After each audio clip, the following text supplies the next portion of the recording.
ఉన్నట్టయితే ఆయన గొప్పతనం వస్తుంది కానీ ఈయన గొప్పతనము రాదు. అందుకొరకే సముత్తాధారమైన తత్వానికి ఆయన సర్వాధికుడై ఉంటాడు గాని రెండోది ఏంటంటే తాను లేని స్థానంలో ఇంకోడు ఉంటే కదా అప్పుడు ఆయన గొప్పవాడు అవుతాడు.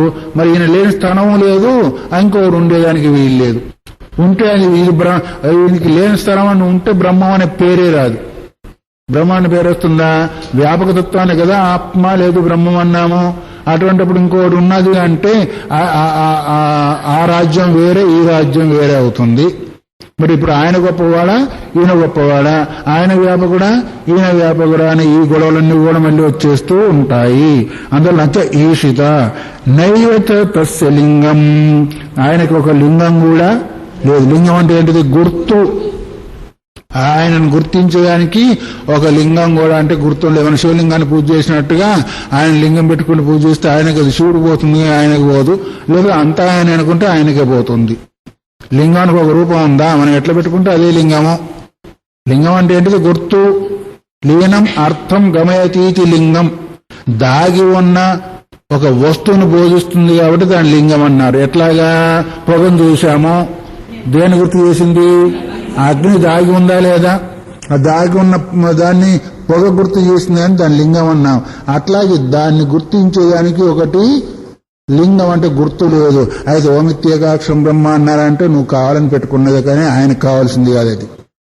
ఎందుకంటే సాధకుని యొక్క ఉపయోగార్థము శాస్త్రం చెప్పింది, దానికి ఇదమిత్తం అని చెప్పే అవకాశం లేదు. ఏ లింగం పెట్టుకుంటావో పెట్టుకో, ఏ పేరు పెట్టుకుంటావో పెట్టుకో. జగమే సుందర హే దోనాం చాహే కృష్ణ కహో యారాం ఈశ్వర అల్లా తేరే ఏది పెట్టుకుంటావో పెట్టుకో, దానికి ఏం లేదు.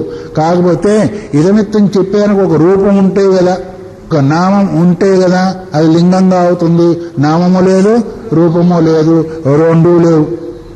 అంటే పార్వతీదేవి అవును శివుడు కైలాసంగా కూర్చున్నావు, భార్య భర్త కూర్చున్నప్పుడు నవ్వులాట అనుకుంటా ఉంటారు కదా, మీరు కూడా అనుకుంటారులే నాకు తెలుసు, అయితే బయటపడరు.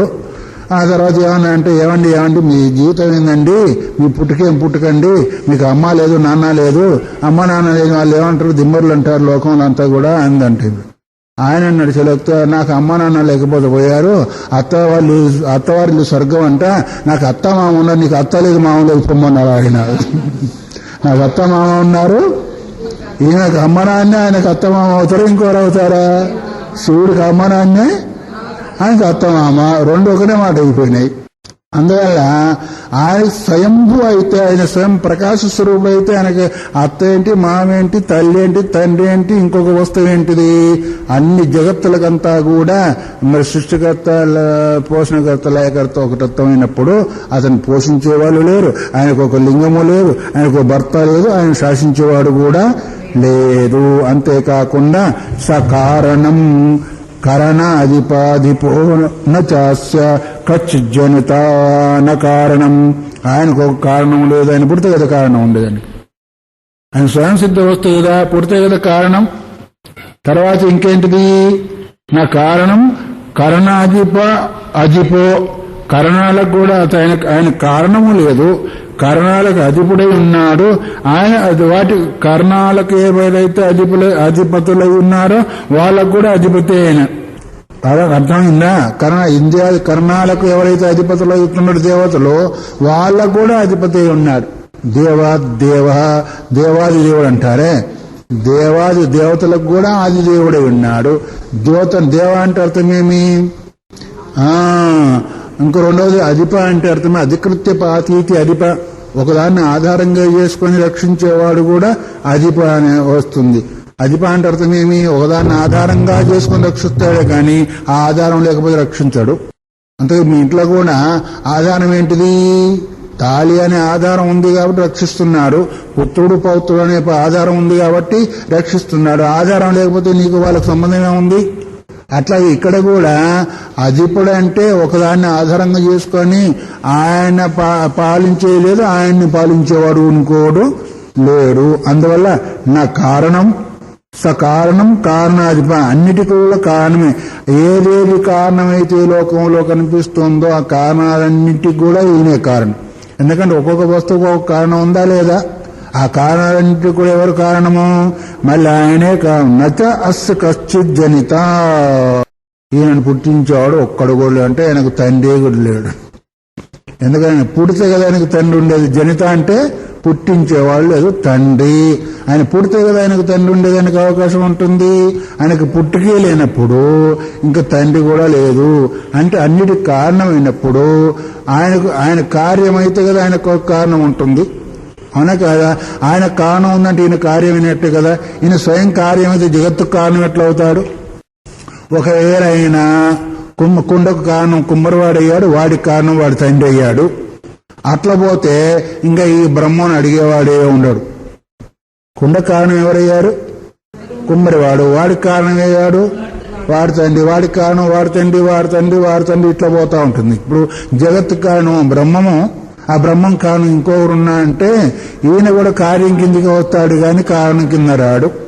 అందువలన ఇక్కడ ఏమన్నాడు? స కారణం కారణాదిపో నచ అస్య కశ్చిత్ జనిత. ఈయనకు తండ్రి ఒక జనిత అంటే కనేవాడు లేదు, ఇది ఉత్పన్నం చేసేవాడు ఒకడు కూడా. నచ అధిప, ఆయనకు అధిపతి కూడా అంటే అంకుశం పెట్టి అణిసిపెట్టేవాడు ఒకడు లేదని. ఈ విధంగా శ్వేతాశ్వతర ఉపనిషత్తు కూడా ఎన్ని రకాలైన శృతి వాక్యాలు ఆ తత్వాన్ని బోధిస్తున్నాయా లేవా? తస్మాత్ సర్వజ్ఞం బ్రహ్మ జగత్ కారణం న అచేతనం ప్రధానం అన్యదేవేతి సిద్ధం. ఇన్ని శృతులంతా శృతత్వాలు అంటే అర్థం చెప్పుకున్నాం కదా. శృతులన్నీ కూడా ఈ విధంగా ఆ తత్వాన్ని బోధిస్తున్నప్పుడు మనం దాన్ని అనుకోవాలా, ఇంకోదాన్ని అనుకోవాలా? అందువల్ల ఏమంటున్నాడంటే జగత్ కారణత్వం నచ అచేతనం. అచేతనం కూడా ఏంటి? అచేతనం ప్రధానం. అచేతనమైన ప్రధానము కాదు. అన్యదేవేతి, ఇంకా ఇంకా వేరు వేరు నువ్వు ఎన్ని పేర్లు పెట్టుకున్నావు, అణువులు అన్నావు, ఇంకా ఇంకోటి అన్నావు, ఏది ఇంకోటి ఏంటిది శూన్యం అన్నావు. కొంతమంది స్వతహాగానే బయలుదేరి వచ్చింది, ఎవరు దీన్ని పుట్టించిన వాళ్ళు తయారు చేసిన వాళ్ళని కొంతమంది అంటుంటారు సహజవాదులు. ఇక రకరకాలు ఇవన్నీ కూడా చూసినట్టయితే బ్రహ్మమే కారణం కానీ ఇంకోటి కారణమయ్యేదానికి వీల్లేదని ఎక్కడి నుంచి మొదలుపెట్టారు? శాస్త్రయోనిత్వ జన్మాద్యశ కాదు, జన్మాద్యశ మొదలు దగ్గర నుంచేమో తత్తు సమన్వయాత వరకేమో ఈ మీమాంసకులు పూర్వపక్షం అయ్యారు. అది ఎలా సూత్రం ఏంటిది? శాస్త్రయోనిత్వాతు. శాస్త్రయోనిత్వాతు నుంచి మొదలు పెట్టుకుంటే ఇక్కడి వరకు సాంఖ్యులు పూర్వపక్షం అయింది. ఎంత పెద్ద పూర్వపక్షం చూడండి. అదొక పూర్వపక్షం కర్మకాండాన్ని అనుసరించిపోయింది.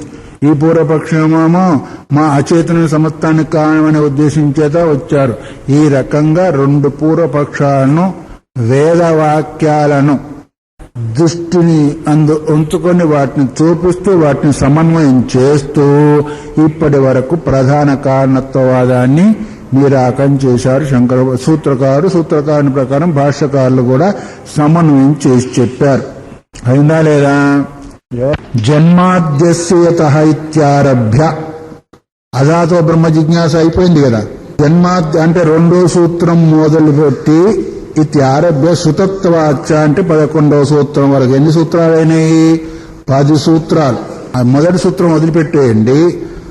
రెండో సూత్రం జన్మాద్యస్యం అది పట్టుకొని సుతత్వాచ ఈ సూత్రం వరకు కలిగిన ఈ 10 సూత్రాలలో ఇత్యేవం అంతైః సూత్రైః యాని ఉదాహృతాని.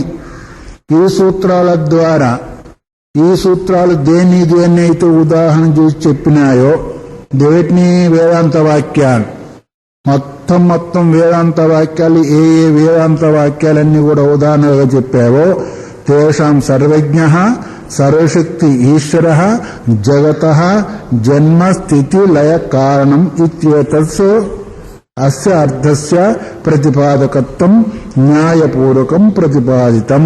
ఇంతవరకు జన్మాది సూత్రం నుంచి మొదలుపెట్టుకొని అంటే రెండో సూత్రం మొదలుపెట్టుకొని 11వ సూత్రం వరకు కూడా సమస్త సూత్రాలన్నీ కూడా వేదాంత వాక్యాలను ఉదాహరణగా తీసుకొని పూర్వపక్షానంతా కూడా ఖండన చేసి వాటికి తీసిన సారాంశం ఏంటిది అంటే సర్వజ్ఞుడై సర్వశక్తివంతుడై ఈశ్వరుడై జగత్తుకు జన్మ అంటే పుట్టుక, స్థితి అంటే ఉంచడము, పాలించడము, లయం అంటే మళ్ళీ చేయడము.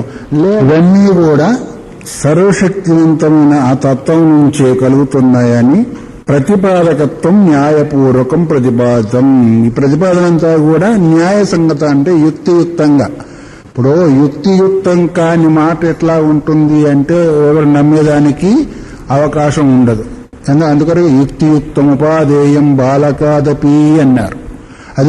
అది ఎదుటివానికి మేలు కలిగజేసేటైతే శాస్త్ర సమ్మతమైతే చిన్నపిల్లవాడు చెప్పినా వినాలన్నారు. మరి చిన్నపిల్లవాడు చెప్పినా వినాలన్నప్పుడు పెద్దవాళ్ళు అటువంటి చెప్తే వినాల వద్దా? పెద్దలకు పెద్దయిన శాస్త్రం చెప్పినప్పుడు వినాల వద్దా? అందుకొరకు సమస్త వేదవాక్యాల ద్వారా తేలిన రసాన్నంతా కూడా దాని యొక్క స్థితిని, దాని యొక్క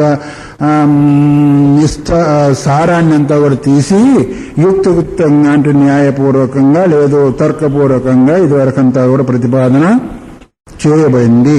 గతి సామాన్యోపన్యాసేన అంటే 10వ సూత్రంలో గతి సామాన్యతను చెప్పబడింది కదా.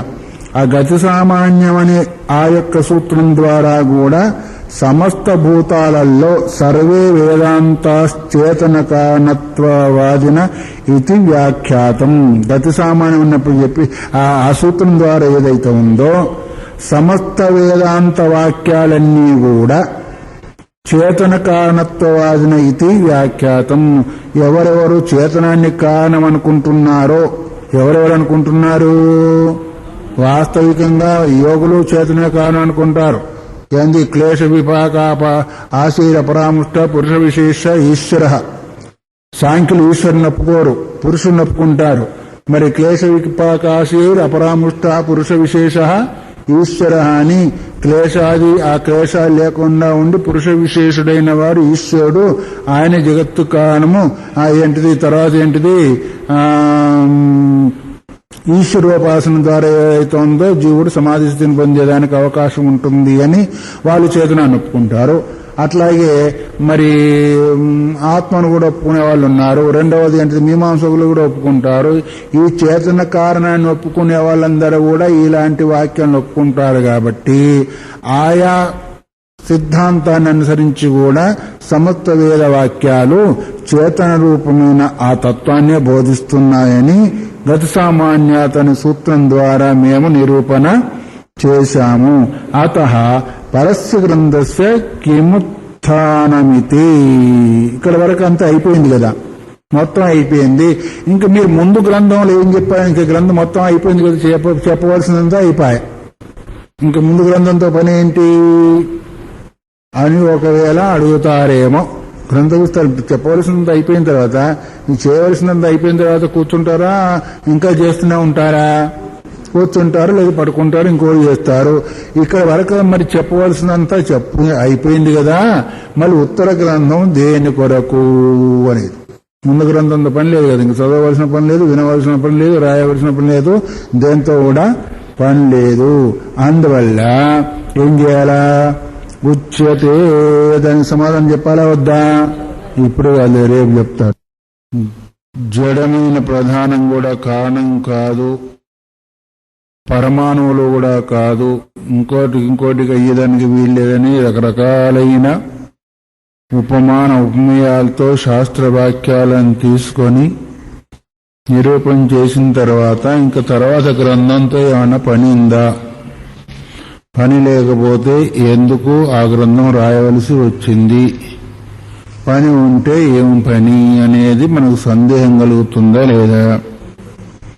అందుకొరకే నిన్ననే చెప్పారు, జన్మాద్యస్య యతః ఇక్కడి నుంచి మొదలు పెట్టుకొని గతి సామాన్యతని సూత్రం వరకు రకరకాల ఉపమానోపమేయాలతో ఖండం చేయబడింది. కాబట్టి కిముత్థానం ఇది గ్రంథస్య అతఃపరస్య గ్రంథస్య కిముత్థానం. దీని తర్వాత గ్రంథం ప్రారంభం చేసేదాని కొరకు, చెప్పేదాని కొరకు సంబంధమేమి అనే విషయాన్ని గుర్తు చేశారు. ఉచ్యతే ఏంటో చెప్తూ ఉన్నాం. ద్విరూపం హి బ్రహ్మ భగవతే గమ్యతే నామరూప వికారో భేద ఉపాధి విశిష్టం తద్విపరీతం చ సర్వోపాధి వివర్జితం. బ్రహ్మం రెండు ప్రకారాలు ఉంది. ఒక రకంగా ఉందా, రెండు రకాలుగా ఉందా? ఒక రకంగా ఉందా, రెండు రకాలుగా ఉందా? ఉందా అంటే మీ బ్రహ్మం బహురూపం అవుతుందా, ఏకరూపం అవుతుందా? కనుక రెండు రూపాలని చెప్తూ ఉన్నాడు. బ్రహ్మము రెండు రకాలు. నామరూప వికారభేద ఉపాధి విశిష్టం. నామము రూపము వికారభేద ఉపాధి విశిష్టంతో కూడుకుంది. ఒకటి నామము, ఒకటి వికారభేద రూపమైన ఉపాధి విశిష్టమైంది కూడా ఉంది ఒకటి. అంటే నామరూపాలతో కూడుకున్న బ్రహ్మం ఒకటి, తదు విపరీతంతో సర్వోపాధి వివర్జితం ఒకటి. దానికి భిన్నంగా సమస్త ఉపాధులు కూడా లేకుండా ఉండే బ్రహ్మము ఒకటి. అంటే ఒకటి సాకారం, ఒకటి నిరాకారం. ఒక మాటలో చెప్పుకోవాలంటే ఒకటి సాకారము, ఒకటి నిరాకార రూపము అన్నారు. సాకార రూపం బ్రహ్మం ఏంటి, నిరాకార రూపం బ్రహ్మం ఏంటిది? ఎత్ర హి ద్వైతమివ భవతి ఇతర ఇతరం పశ్యతి ఎత్ర తు అస్య సర్వం ఆత్మైవా భూతత్కేనకం పశ్యేతు అని బృహదార్మిక శృతి. ఎక్కడైతే ద్వైతం మాదిరిగా భాషిస్తుందో, చూస్తూ ఉంటాడో అక్కడ ఇతర ఇతర అంటే తనకంటే భిన్నంగా కనిపిస్తూ ఉంటుంది. ఎక్కడ సర్వం ఆత్మస్వరూపంగానే కనిపిస్తుందో అక్కడ దేని చేత చూస్తాడు అని రెండు రకాలుగా కనిపించింది మనకి. ఇక్కడ ఒకే రకం కదా. ద్వైతమివ అన్నాడు, ద్వైతం వలె అన్నాడు, కానీ ద్వైతం కాదు. యువ శబ్దం ఎప్పుడైతే వస్తుందో సంపూర్ణంగా అది కాదు.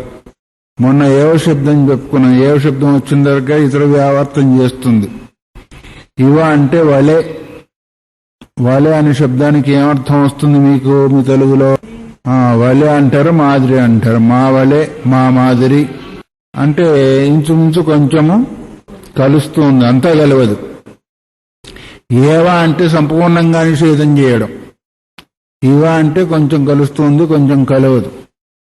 ఇక్కడ ద్వైతమివ అన్న రెండో దాన్ని వలె ఉంది కానీ రెండవది లేదు అని. రెండో దాన్ని మాదిరిగా ఉంది కానీ రెండవది లేదు. అందుకని ద్వైతం మాదిరిగా ఎక్కడైతే కనిపిస్తూ ఉంటుందో ఇతర ఇతరం పశ్యతి, తనకంటే భిన్నంగా చూస్తూ ఉంటాడు. సర్వం ఆత్మైవా భూతత్కేనకం పశ్యేతు. రెండు గుర్తు చేస్తున్నాడు లేదా? ద్వైతము ఇవ, తర్వాత ఆత్మ ఇవ, రెండోది సర్వం ఆత్మ ఏవ. సర్వం ఆత్మ ఏవ ఒకటి, ద్వైతం ఇవ ఒకటి. ఆత్మ ఏమంటే ఆత్మే, ఇంకోటి ఉండేదానికి వీల్లేదు. ద్వైతం ఇవ అంటే ద్వైతం వలనే అని ఇంకొక అర్థం కూడా వస్తుంది. అందువల్ల ఎప్పుడైతే సంపూర్ణం ఆత్మస్వరూపంగానే భాషిస్తూ ఉంటుందో అక్కడ ఇంకా దేంతో చూస్తాడు? ఉన్నది ఒక వస్తువు, ఇది చూసేది లేదు, చూడబడేది లేదు, చూపు లేదు, ఇంద్రియాలు లేవు. అందువల్ల ఏకమేవ. తర్వాత ఇంకోటి ఏంటి? యత్ నాణ్యత పశ్యతి, నాణ్యత శృణోతి, నాణ్యత విజానాతి స భూమా అన్నారు. ఎక్కడైతే రెండో దాన్ని చూడడో, రెండో దాన్ని వినడో, రెండో దాన్ని తెలుసుకోవడో అదే భూమా. అంటే తనకంటే భిన్నంగా ఉంటే ఏదో చూసేదానికి, వినేదానికి, తెలుసుకునేదానికి. భూమా అంటే ఏంటిది? ఎక్కువ లేదు, పెద్దది. ఎక్కువ అంటే విశాలమైంది వస్తుంది, పెద్దది వస్తుంది. అంటే దానికంటే మించింది లేదనే అర్థం కూడా ఒకటి వస్తుంది. కాబట్టి నా అన్యత పశ్యతి, తనకంటే భిన్నంగా ఏదైతే చూడబడదో, చూడలేరో. నా అన్యత శృణోతి, రెండోది ఎట్లా అయితే వినబడదో. తర్వాత నా అన్యత విజానాతి, తనకంటే భిన్నంగా ఒకటి ఉంది అని తెలుసుకోబడదు. మూడు ఉన్నాయి: చూడడం, వినడం, తెలుసుకోవడం. చూడడం అన్నా తెలుసుకోవడమే, వినడం అన్నా తెలుసుకోవడమే, తినడం అన్నా తెలుసుకోవడమే, స్పర్శ తెలుసుకోవడమే. మొత్తానికి దేనికి ఇంద్రియాలు లేవో, ఇంద్రియ వ్యాపారము లేదో అదే భూమా వ్యాపకతత్వము అని. ఇంద్రియములు లేవు, ఇంద్రియ వ్యాపారం కూడా లేదు, అదే భూమా. దాన్నే అమృతము అన్నారు. అమృతం అంటే దేవతలు తరిచి తీశారు కదా. అమృతం అంటే మరణము లేనిది అంటే. మృతం అంటే చావు, అమృతం అంటే చావులేంది. చావు ఎందుకు లేదు? అసలు ఇంద్రియాలే లేవు, శరీరాలు లేవు, ఇంకా చావు ఎక్కడ ఉంటుంది? అందుకొరకు ఎప్పుడైతే చూసేది, వినేది, తెలుసుకునేది లేదు. ఎందుకు లేదు అంటే ఇంద్రియాలు లేవు, అదంతా ఇంద్రియ వ్యాపారము. ఎక్కడ ఈ వ్యాపారము లేదో అది భూమస్వరూపము, అదే అమృత స్వరూపము అని కూడా శాస్త్రం చెప్పింది. తర్వాత అధ ఎత్ర అన్యత్ పశ్యతి అన్యత్ శృణోతి అన్యత్ విజానాది తదల్పం. ఏదైతే వేరుగా వినబడుతూ ఉంటుందో, వేరుగా చూడబడుతూ ఉంటుందో, వేరుగా తెలుసుకోబడుతుందో అదేంటిది? అది అల్పము అన్నారు. తెలుసుకోబడుతుంది అంటే ఇంద్రియ వ్యాపారం కావాలి. ఇంద్రియ వ్యాపారం జరగాలంటే తెలియబడే వస్తువు ఒకటి ఉండాలి. తెలియబడే వస్తువు ఉంది అంటే తెలుసుకునేవాడి కంటే భిన్నమయ్యి ఉండాలి. తెలుసుకునేవాడి కంటే అల్పమయ్యి ఉంటుంది. అది ఎప్పుడు కూడా తెలియబడే వస్తువు తెలుసుకునేవాడికి అల్పమయ్యి ఉంటుంది. ఇక అది చెప్పారు. అత్ర అధ ఎత్ర అన్యత్ పశ్యతి, తనకంటే భిన్నంగా ఏదైతే చూస్తున్నాడో, అన్యత్ శృణోతి, తనకంటే భిన్నంగా ఉందని దేన్నైతే వింటూ ఉన్నాడో, అన్యత్ విజానాతి, తనకంటే భిన్నంగా ఏదైతే ఉందని తెలుసుకుంటున్నాడో. పైన 3 ఇచ్చాడో అవి కింద 3 ఇచ్చాడు. తదల్పం, అది అల్పం అంటే పరిచ్ఛిన్నము అని. అల్పం అంటే ఏంటిది? పరిచ్ఛిన్నము. భూమ అంటే విశాలము లేదా అది వ్యాపకము అని. యో వై భూమా తదమృతం అద యదల్పం తన్మర్త్యం. ఏదైతే భూమస్వరూపమై ఉందో అది అమృత స్వరూపము, ఏది అల్పమైతుందో అది మరణధర్మం కలిగింది. అంతే కదా? ఏదైతే భూమస్వరూపమో అది అమృత స్వరూపము, ఏదైతే అల్పమో అది మరణధర్మము కలిగింది అని. సరే, మీకు మీ అనుభవంలో ఉండి ఒకటి చెప్తా ఉన్నాను. ఒక మర్రి చెట్టు ఉంది, అది విశాలమైందా కాదా? బీరు చెట్టు ఏది ఎక్కువసేపు ఉంటుంది, ఏది తక్కువసేపు ఉంటుంది? బేరు చెట్టు ఎక్కువసేపు ఉంటుంది కదా, పొడుగ్గా పోతుంది. ఇక్కడ కనిపిస్తుందా లేదా మనకి? ఏది భూమస్వరూపమో అధిక స్థలంలో ఉంటుంది, ఏది అల్పంగా ఉంటుందో తక్కువ స్థానంలో ఉంటుంది, తక్కువ రోజులు కూడా ఉంటుంది. అందువరకు ఏది ఇతరం చూడదో, ఇతరం వినదో, ఇతరం తెలుసుకోదో అది భూమస్వరూపమై ఉంది, అది అమృత స్వరూపమై కూడా ఉంది. ఎక్కడెక్కడ ఇది అన్వయం అవుతుందో అక్కడక్కడ అమృత స్వరూపం ఉంటుంది. ఏది అన్యది వింటూ ఉందో, అన్యది చూస్తూ ఉంటుందో, అన్యది తెలుసుకుంటూ ఉంటుందో అది అల్పమై ఉంటుంది, అది మరణధర్మం కలిగి ఉంటుంది. ఇది టూకీగా ఖచ్చితంగా చెప్పుకునే సిద్ధాంతం. టూకీగా ఖచ్చితంగా చెప్పుకునే సిద్ధాంతం. ఎక్కడెక్కడ ఆ లక్షణాలు ఉంటాయో అక్కడక్కడ దాన్ని అన్వయం చేసుకుంటూ పోతూనే ఉండాలి. ఎట్లాగైతే గోవు ఈ విధంగా ఉంటుంది అని దాని లక్షణాలు చెప్పిన తర్వాత ఎక్కడెక్కడ కనిపిస్తే వాటిని గోవులు అనుకుంటామా లేదా? గొర్రె లక్షణాలు చెప్పిన తర్వాత ఎక్కడెక్కడ దాని లక్షణం ఉంటుందని గొర్రె అనుకుంటామా లేదా? అట్లాగే ఇక్కడ కూడా 2 లక్షణాలు చెప్పాడు. ఇక్కడ భూమ లక్షణం చెప్పాడు, అల్పలక్షణం చెప్పాడు. భూమ లక్షణం వేరు, అల్పలక్షణం వేరు. భూమస్వరూపం వేరు, అల్పస్వరూపం వేరు. భూమస్వరూపం ఏంటిది? అది అమృతమై ఉంటుంది. ఆ అల్పస్వరూపం ఏంటిది? మృతమై ఉంటుంది. ఇంకా చెప్పాలంటే భూమస్వరూపంకు పుట్టుక లేదు, అల్పస్వరూపానికి పుట్టుకలు ఉన్నాయి. ఎప్పుడైతే మృతం అన్నప్పుడు పుట్టుతుందా లేదా? అమృతం అన్నప్పుడు పుట్టుక లేదు. ఒకటి ఉంటే ఒకటి ఉంటుంది, ఒకటి లేకపోతే ఒకటి లేదు. దీనివల్లనే తెలుస్తూ ఉంది. కాబట్టి తన్మర్త్యం సర్వాణి రూపాన్ని విచిత్య ధీరా నామాని కృత్వా విధన్యదాస్తే తైత్రీయోపనిషత్తులో ఉంది, ఇది కఠోపనిషత్తులో కూడా ఉంది. సర్వాణి రూపాన్ని విచిత్య ధీర, సమస్త రూపాన్ని విచిత్య అంటే విశేషణ చిత్య, విశేషంగా చయనం చేసి లేదు చింతన చేసి, రూపాన్ని చింతన చేసి ఏం చేస్తాడు? ధీరుడైన వాడు. నామాని కృత్వ అభివదన్యదాస్తే, నామాని కృత్వ అభివదన్ అంటే వాటిని ఆ పేర్లను కూడా తీసుకొని వాటిని వ్యవహారం చేస్తున్నాడు. రూపం ఎప్పుడైతే ఉందో నామం ఉందా లేదా? నామం ఎప్పుడైతే ఉందో వ్యవహారం వచ్చిందా లేదా? దేవుడైన వాడు సమస్త రూపాలను విచిత్య అంటే తనకు అవగాహన చేసుకొని లేదు ఏకత్రితం చేసుకొని నామాని కృత్వ వాటికి పేర్లు పెట్టి ఏం చేస్తున్నాడు? వదనం అంటే ఏంటి? చెప్పడం. అభితావదనం, అభివదనం అంటే సంపూర్ణంగా వ్యవహారం చేస్తున్నాడు.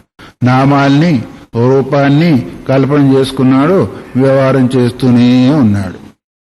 లేదా ఇప్పుడు నామాను రూపాలు కృత్వ అంటే అర్థమేమి? మీరు విచారించాలి. కరణం అంటే చేయడము. ఏదేది చేయబడుతుందో అది అల్పమని తెలుస్తుందా లేదా? అంటే ఏదేది కర్మజన్యమో అది అల్పమని ఇదివరకు ఎన్నిసార్లు చెప్పుకున్నాం. ఏది కర్మజన్యం కాదో అది అల్పమయ్యేదానికి లేదు. జన్యం అంటే ఏంటిది? పుట్టడము. పుట్టిందంటే అల్పము, అల్పం అంటే మరణ ధర్మం కలిగింది. ఈ విధంగా విచారణ చేసుకుంటూ పోవాలి. ఏదైతే కర్మజన్యమో అది పుట్టినట్టు లెక్క, ఏది పుడుతుందో అది అల్పమని లెక్క, ఏది అల్పమో అది మరణ ధర్మం కలిగింది. ఏది కర్మజన్యం కాదో అది పుట్టదు. ఎప్పుడైతే పుట్టలేదో దానికి నాశం కూడా లేదు. ఈ రెండు ఎప్పుడైతే లేవో అది అల్పము కాదు, భూమ అయి ఉంటుంది అనేది నిర్ధారణ చేస్తూ ఎన్ని రకాలైన శృతులు మనకు చెప్తూ ఉన్నాయి. బ్రహ్మం రూపాన్ని గురించి లేదు వస్తువుని గురించి. రెండింటిని చెప్పిందా లేదా ఇప్పుడు శృతి? ఇంకా స్మృతి చెప్తా ఉంది. స్మృతి ఏంటిది? నిష్కలం, నిష్క్రియం, శాంతం, నిరవధ్యం, నిరంజనం, అమృతస్య పరం సేతు దగ్ధ ఇంధన మివానలం అని శ్వేతాశ్రుతి చెప్పింది. ఇది శృతే, స్మృతి. ఇది కూడా శ్వేతాశ్ర శృతి. దాని యొక్క స్వరూపం ఏంటిది? అమృతం యొక్క స్వరూపం నిష్కలం. కళ అంటే ఏంటిది? అవయవం. చెప్పుకున్నాం. కళ అంటే ఏంటిది? అవయవం. అంటే ఈ అవయవం కావచ్చు, ఈ అవయవం తత్వ సంబంధమైన అవయవం కలిగింది అని. నిష్కలం అంటే ఏంటిది? అవయవం లేనిది. ఆ ముఖంలో ఏం కలవలేదు అంటాం లేదా? అదేంటిది? అది కూడా ఒక అవయవ రూపమే, ఒక భాగ రూపమే దానికి. అందువల్ల నిష్కలం ఎప్పుడైతే అన్నామో, ఏ కళ దేనికి ఉంటుంది? అవయవం కలిగిన దానికి కళ ఉంటుంది. అంటే పుట్టిన దానికి కళ ఉంటుంది, పుట్టుకలేని దానికి కళ లేదు. కళ ఎప్పుడైతే లేదో నిష్క్రియము. అవయవాలు ఉంటే కదా క్రియ జరిగేదానికి. అవయవాలుంటే క్రియ జరుగుతుంది, అవయవాలు లేకపోతే క్రియ జరిగే అవకాశం లేదు. ఎప్పుడైతే క్రియ జరగదో అప్పుడు శాంతం.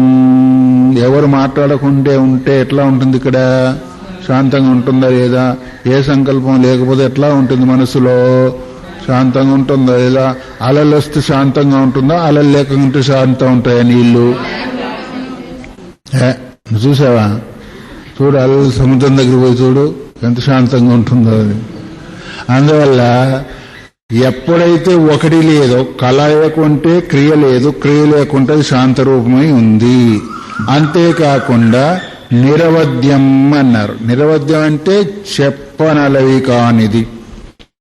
ఇప్పుడు వ్యవహారం ఎక్కడ జరుగుతుంది అనుకున్నాము? ఎక్కడైతే నామరూపం ఉంటుందో అక్కడ వ్యవహారం జరుగుతుంది, ఎక్కడ నామరూపం లేదో అక్కడ వ్యవహారం జరిగే అవకాశం లేదు. అటువంటిప్పుడు అది నిష్క్రియమైంది, నిష్క్రియం ఉంది, శాంతమైంది. దానికి చెప్పే అవకాశం ఉంటుందా? ఉండే అవకాశం కూడా లేదు. అందుకొరకే ఇవన్నీ ఉన్నాయి కాబట్టి నిరంజనం అన్నారు. అంజనం అంటే ఏంటిది? కాటక అంటే నలుపు, నలుపు అంటే మాయ, అజ్ఞానం. అజ్ఞానం జీవుడి విషయంలో, మాయమో దేవుడి విషయంలో. కాబట్టి మాయారహితుడే అంటే ఈ శుద్ధ బ్రహ్మం గురించి ఇప్పుడు విశ్లేషణ చేస్తున్నారు. అందుకొరకు ఇక్కడ మాయారహితమై ఉంది. తర్వాత అందుకొరకే అమృతం అన్నారు. ఇవన్నీ లేవు కాబట్టి అమృత స్వరూపము. ఇవన్నీ ఉంటే మృత స్వరూపము అల్పమై ఉంటుంది. అదే పరము శ్రేష్టమైంది. అదే సేతు అంటే. సేతు అంటే ఏమంటారు మీ తెలుగు భాషలో? నా వంతెన, వారధి. వారధి అంటారు. వారధి అంటారంటే దాటేదానికి యోగ్యమైంది.